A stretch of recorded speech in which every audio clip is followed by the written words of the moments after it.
हो गया।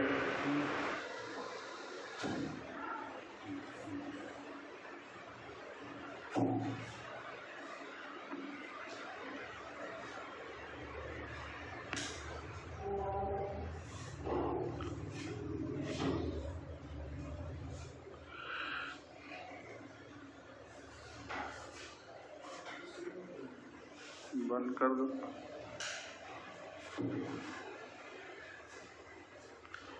हम लोग पीछे क्लास में देखे थे पदार्थ का प्रकार।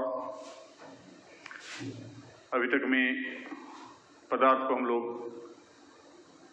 केमिस्ट्री के हिसाब से 3 भागों में बांटे थे, तत्व, यौगिक और मिश्रण।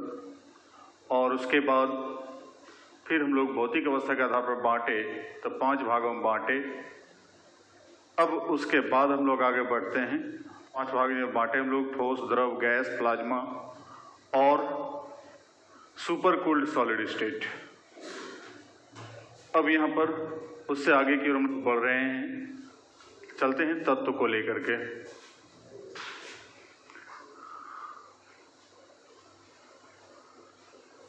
Classification of elements.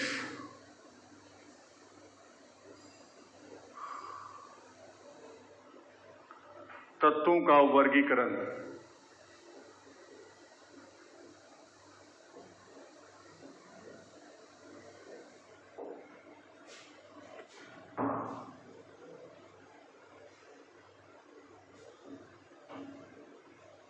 A number on the basis of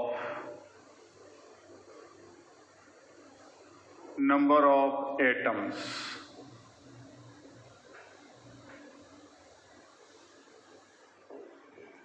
परमाणुओं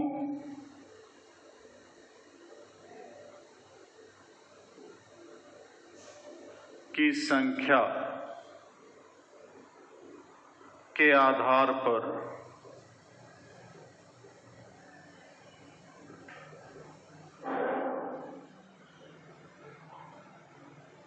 on this basis elements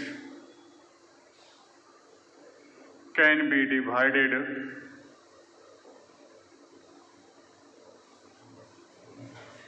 into following parts: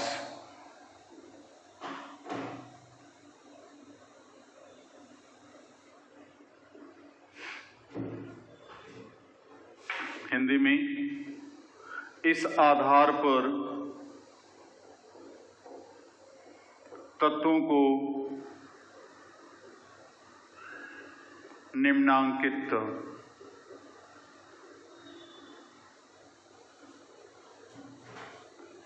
भागों में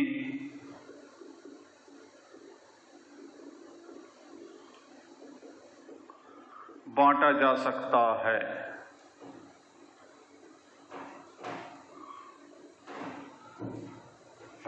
पहला नंबर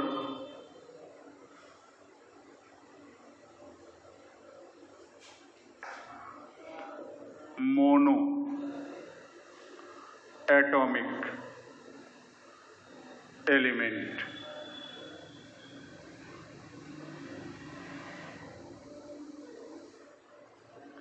एक परमाणुक तत्व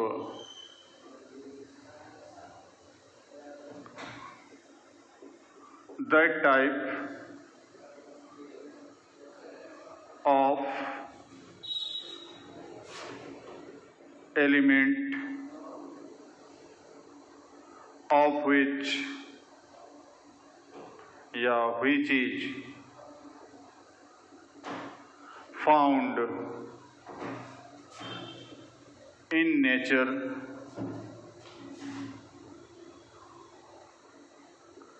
as a single atom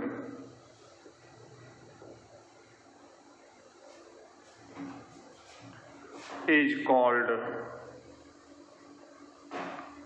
monoatomic element.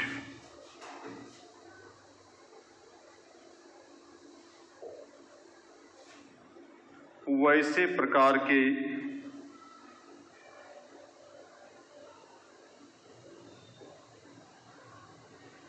तत्व जो प्रकृति में अकेले परमाणु के रूप में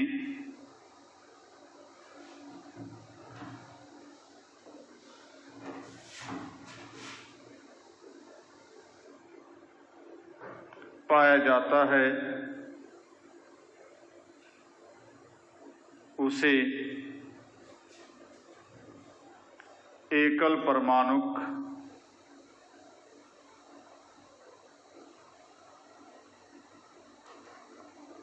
तत्व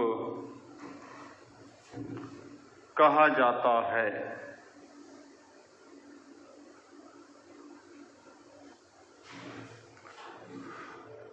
मतलब वैसा तत्व है जो नेचर में जब भी मिलता है तो हमेशा एक सिंगल परमाणु के रूप में मिलता है, तो उसे हम लोग क्या कहेंगे?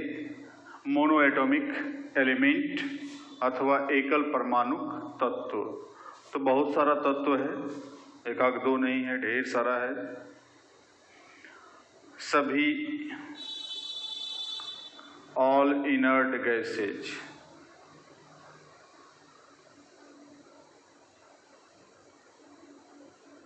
सभी अक्रिय गैस, जितना भी अक्रिय गैस है, helium, neon, argon, krypton, xenon, radon वगैरह वगैरह, वो सब का सब तत्व गैस इसमें आएगा। इसके अलावा सोडियम, पोटासियम, आयरन,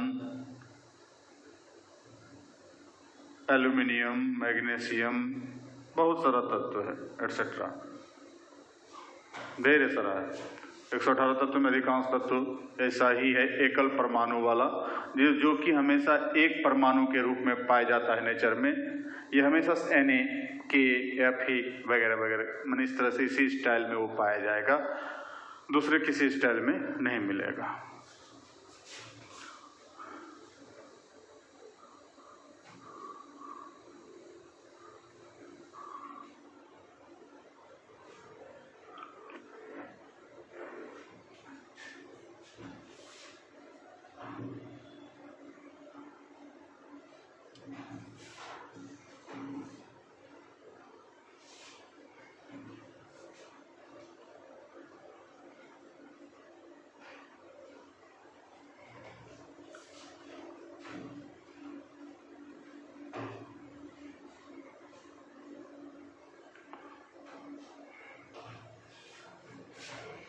दूसरा नंबर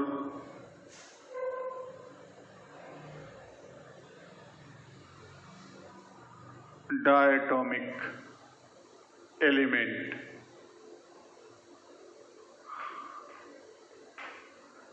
द्विपरमाणुक तत्व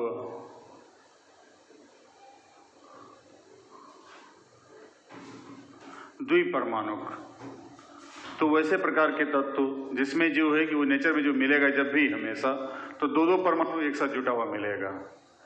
उसमें था सिंगल परमाणु एक साथ मिल रहा था, इसमें क्या है, दो दो परमाणु एक साथ मिल करके मिलेगा। तो ऐसा तत्व को हम लोग कहेंगे डायटोमिक एलिमेंट या द्विपरमाणुक तत्व। तो that type of element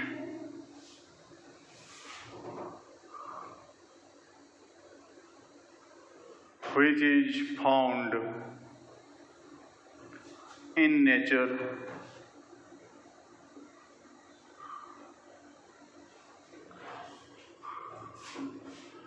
as two atoms, दो एटम के रूप में, is called diatomic element।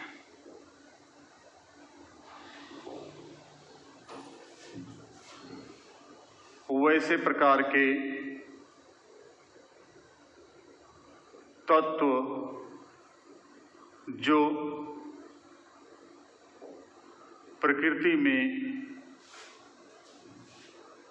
दो परमाणु के रूप में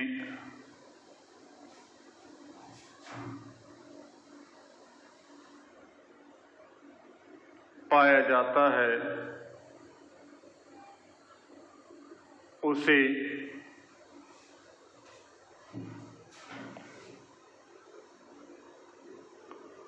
द्विपरमाणुक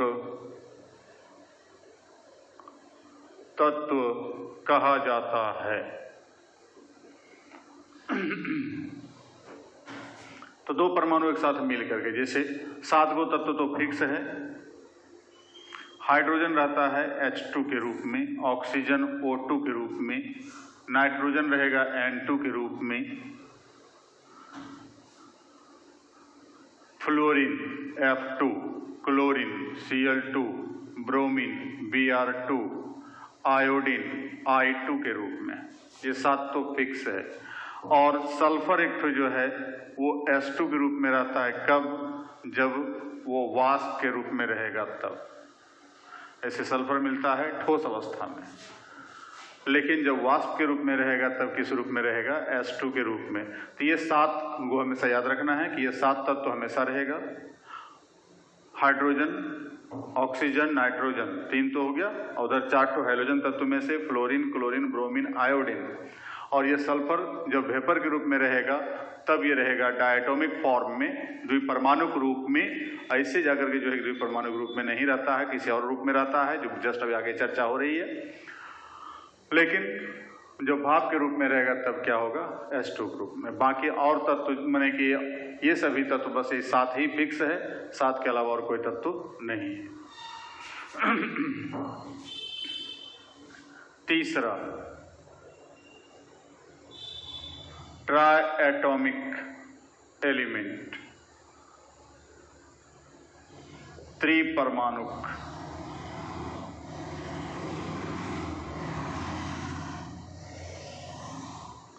तत्व।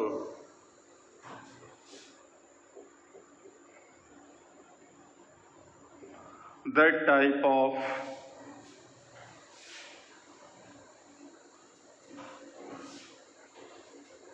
element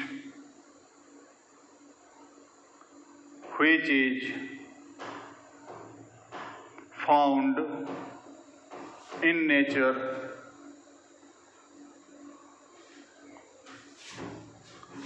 as 3 atoms,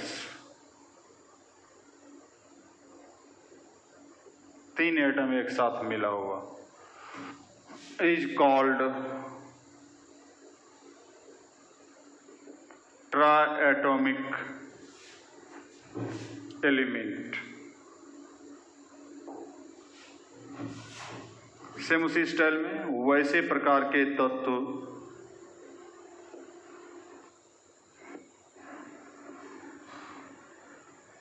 जो प्रकृति में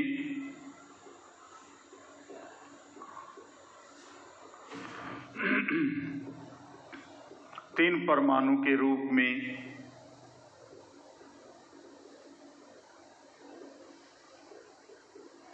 पाया जाता है उसे त्रिपरमाणुक तत्व कहा जाता है।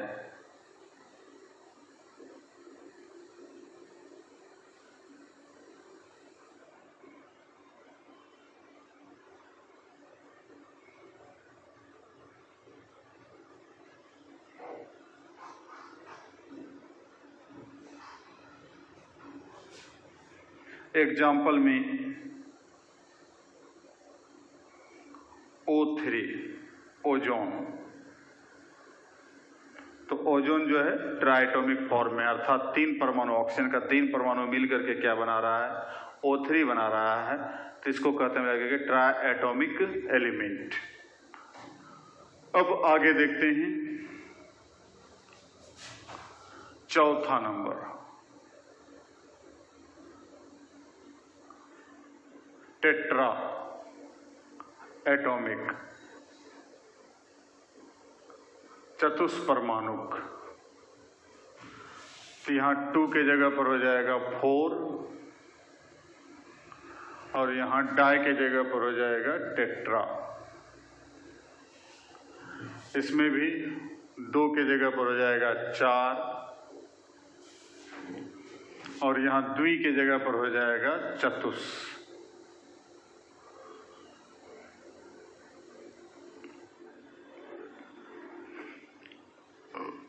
इसमें एकमात्र एग्जाम्पल है P4 फास्फोरस।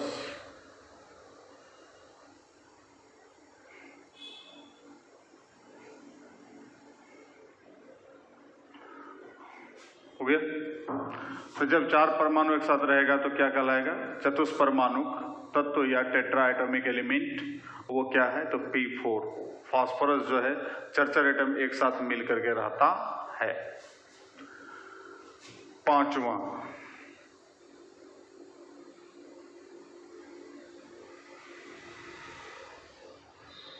Octa atomic.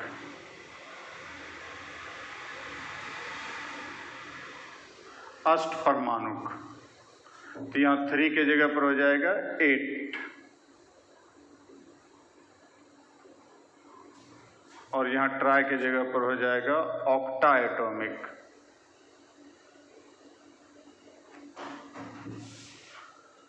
तीन के जगह पर 8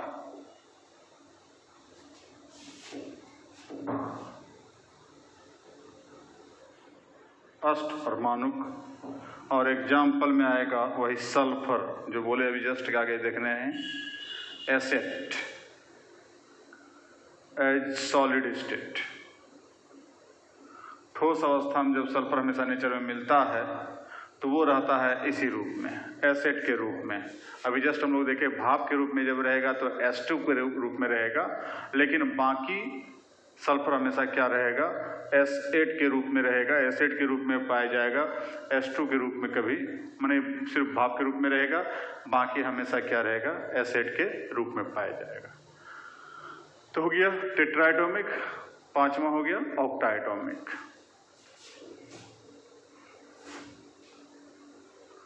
छठा पॉलीएटॉमिक, बहुपरमाणुक।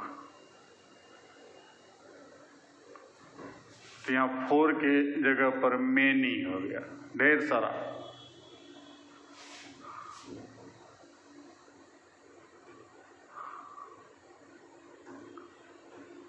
जो प्रकृति में बहुत सारे परमाणु के रूप में पाया जाता है उसे बहुपरमाणुक।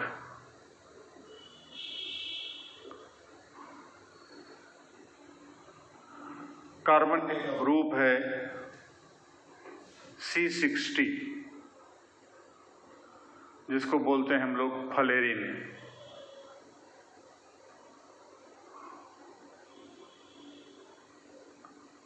फ्लोरीन, फ्लोरीन नहीं है, ये फ्लोरीन है। तो कार्बन का 60 परमाणु यहाँ आपस में मिल करके एक फुटबॉल के टाइप का स्ट्रक्चर बना के रहता है। जैसे कार्बन का प्रूफ है हीरा, कार्बन का प्रूफ है ग्रेफाइट, कार्बन का प्रूफ है चारकोल। अप्रूफ का नाम सुने होंगे कि एक ही तत्व जो है कई रूप में नेचर में जब मिले तो उसको कहते हैं एक दूसरे का अप्रूफ, एलोट्रॉप्स। तो वो एलोट्रॉप्स यहाँ पर कार्बन का एक और एलोट्रॉप्स यहाँ पर है कार्बन 60 C60, या जाके इसका नाम बोलते हैं फ्लोरीन। तो ये फ्लोरीन जो है 60 परमाणु एटलीस्ट एक साथ रहता है। तो ऐसा सब कहलाएगा क्या? बहुपरमाणु तत्व या पॉली एटॉमिक एलिमेंट।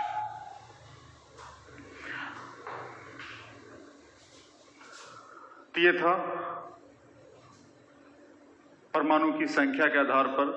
तो 6 भाग में बांटे हम लोग, मोनोएटॉमिक, डायटॉमिक, ट्राइएटॉमिक, टेट्राएटॉमिक, ऑक्टाएटॉमिक और पॉलीएटॉमिक।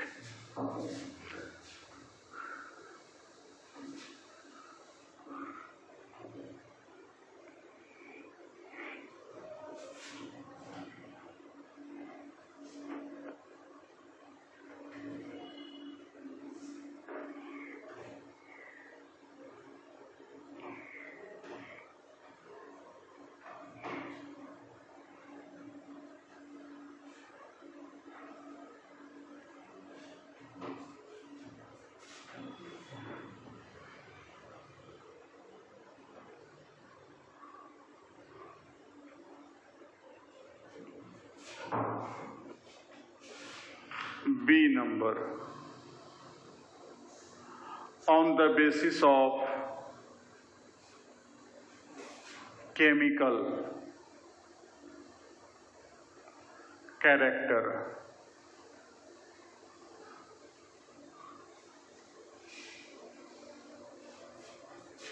रासायनिक गुण के आधार पर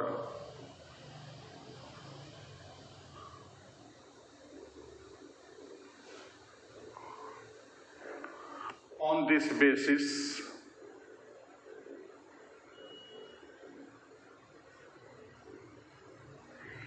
elements can be divided into following three types.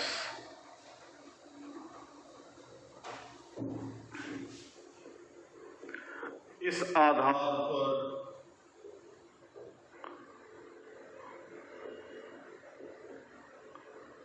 तत्वों को निम्नांकित 3 भागों में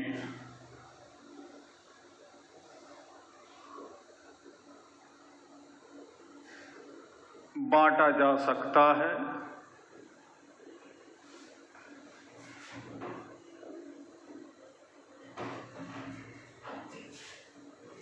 पहला,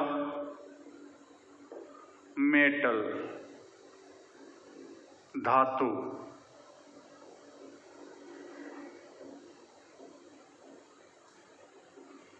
That type of element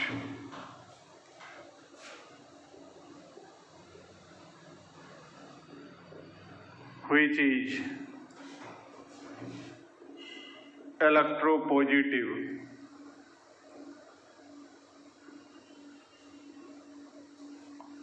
or which can release its valence electron या खाली इलेक्ट्रॉन कहिए, it's electron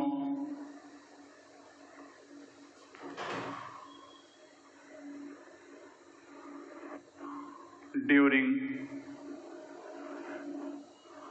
any chemical reaction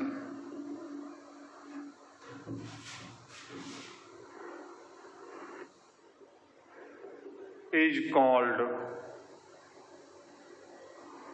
metal. वैसे प्रकार के तत्व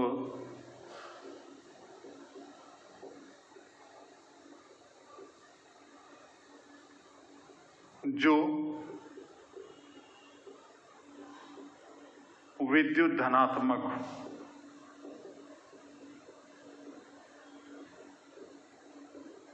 या किसी रासायनिक प्रतिक्रिया के दौरान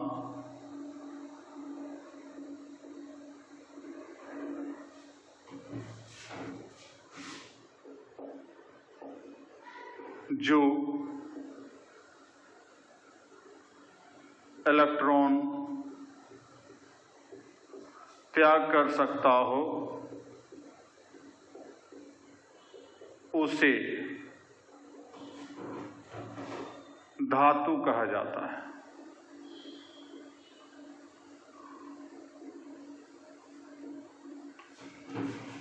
तो कोई भी रिएक्शन के दौरान जो इलेक्ट्रॉन को त्याग करने की क्षमता रख रहा हो तो उसे हम क्या कहेंगे? धातु कहेंगे। अर्थात जाके जो है कि वो सिर्फ कोई भी रिएक्शन हो रहा है तो अपना इलेक्ट्रॉन को दे करके अपने आप को धनात्मक बनाएगा, इसलिए इसको कहते हैं विद्युत धनात्मक। तो जो स्वयं नेचर क्या कैसा हो, विद्युत धनात्मक का नेचर हो या इलेक्ट्रॉन का त्याग करता हो तो उसे हम क्या कहेंगे? धातु। बहुत सारा है। Total number of metals 92। 118 तत्वों में से 92 एलिमेंट जो है वो मेटल है। जनरली देख सकते हैं हम लोग, नाम सुने हुए हैं, sodium, potassium, magnesium, calcium, Fe iron, Zn, Sn, Pb, चांदी, सोना, प्लेटिनम, मरकरी एटसेट्रा, जिसमें चार धातु को छोड़ करके बाकी सब का सब सॉलिड है। चार धातु लिक्विड रूप में पाया जाता है, जिसमें एक मरकरी यहाँ पर है। इसके अलावा और भी तीन हैं जो अवर सारणी हम लोग देखेंगे, गैलियम, सीजियम और फ्रांसियम। ये चार धातु जो है टोटल वो क्या होता है, लिक्विड स्टेट में पाया जाता है, द्रव के रूप में पाया जाता है। बाकी 88 धातु जो है वो सब का सब ठोस धातु है, सॉलिड स्टेट में पाया जाता है।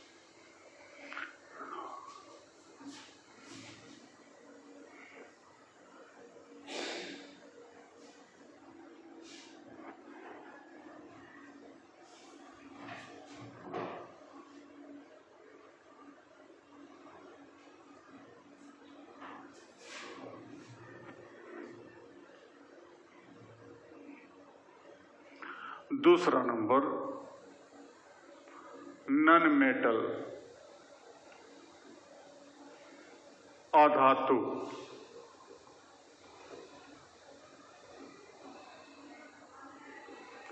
That type of element which is electronegative or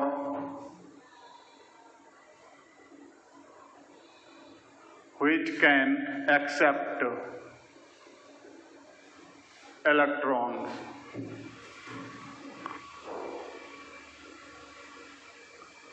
during any chemical reaction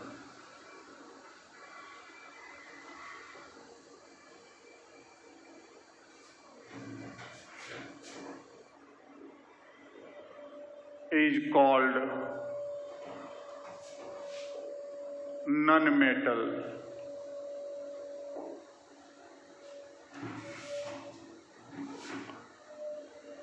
वैसे प्रकार के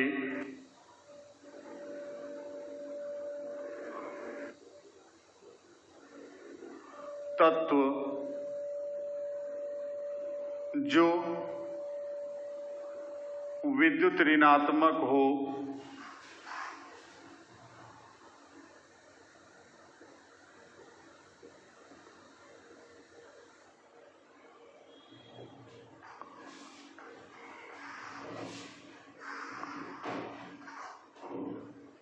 या जो किसी प्रतिक्रिया के दौरान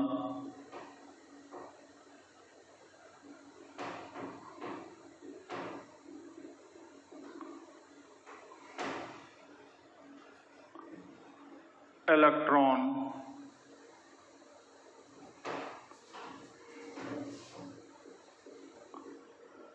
ग्रहण करता हो,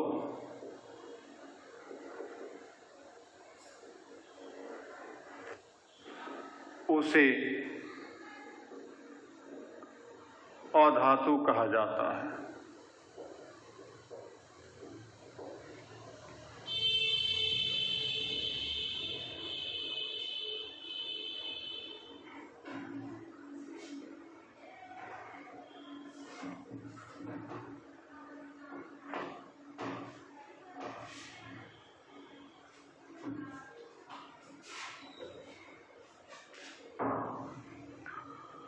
एग्जाम्पल में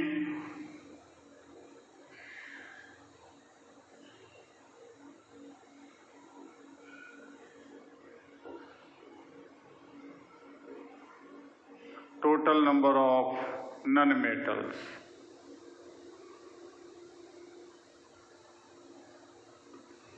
19, 118 में से 19 तत्व जो है नन मेटल है।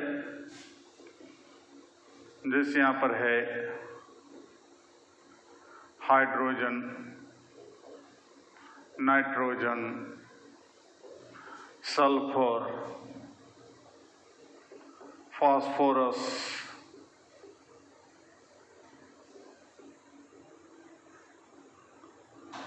ऑल इनर्ट गैसेज, सभी अक्रिय गैस,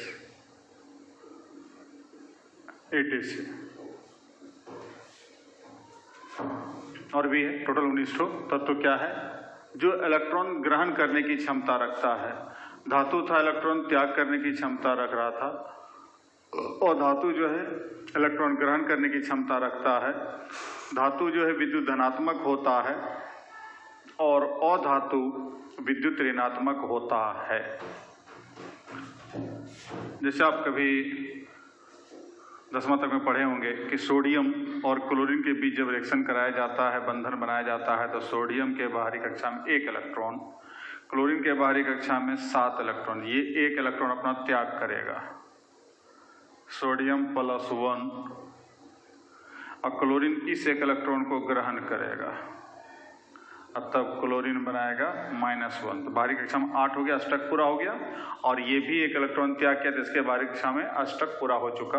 अब दोनों अष्टक यहाँ पूरा हो चुका, यहाँ हो गया 2 8 और यहाँ हो गया 2 8 8। अब ये दोनों आपस में दोस्ती करेगा, Na+1 Cl-1 और दोनों मिल के बनाएगा NaCl। तो ये इलेक्ट्रॉन को दान किया, सोडियम इलेक्ट्रॉन को त्याग कर दिया, और क्लोरीन उसके त्याग किए गए इलेक्ट्रॉन को ग्रहण कर लिया। तो ये हो गया मेटल और ये हो गया नॉन मेटल।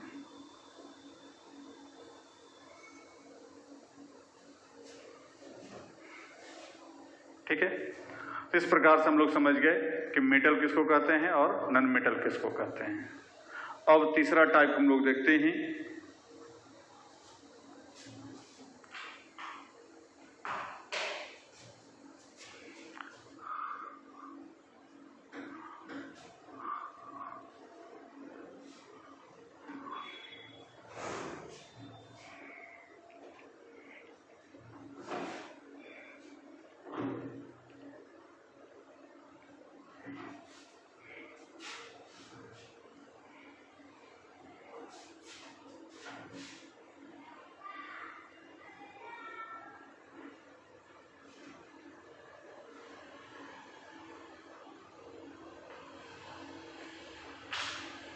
तीसरा मेटलॉइड उपधातु। तो that type of element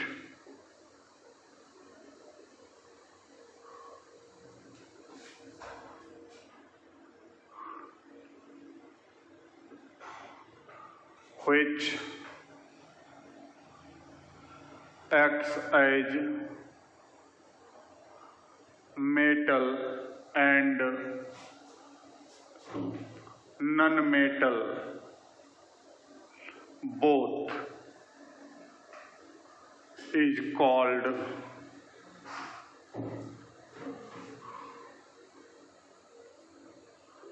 metalloid. वैसे प्रकार के तत्व जो धातु तथा अधातु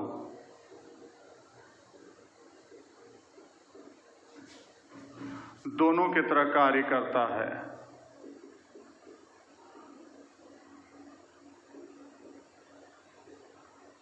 मतलब धातु का भी गुण है उसमें और अधातु का भी गुण है।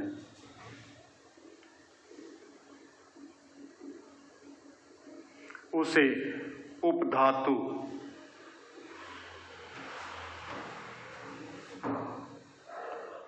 कहा जाता है।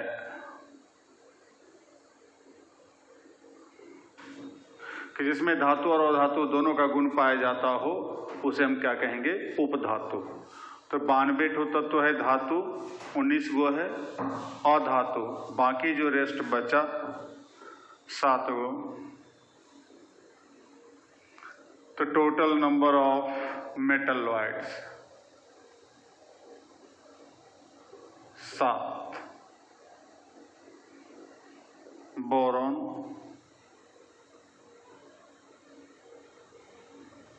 सिलिकॉन, जर्मेनियम,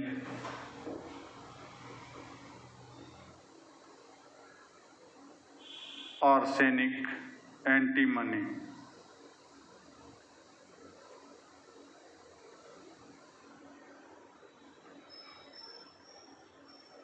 टेल्यूरियम और पोलोनियम। ये कुल 7 गो तत्व जो है जिसमें आवश्यकता पड़ने पर धातु का भी गुण पाया जाता है और अधातु का भी गुण पाया जाता है, इसलिए इसको कहा जाता है उपधातु। मतलब दोनों कैरेक्टर जिसमें मेटल भी हो नॉन मेटल भी हो तो वो हो गया मेटलॉइड। तो इस प्रकार से हम तत्वों को उसके परमाणु की संख्या के आधार पर बांटे 6 भाग में उधर, और फिर केमिकल नेचर जो है रासायनिक गुण के आधार पर जाकर के जो है 3 भाग में धातु, अधातु और उपधातु। तो इस प्रकार से तत्व का प्रकार हम लोग देखे। उसके बाद बाकी फिर हम लोग अगले क्लास में फिर मिलते हैं। तब तक के लिए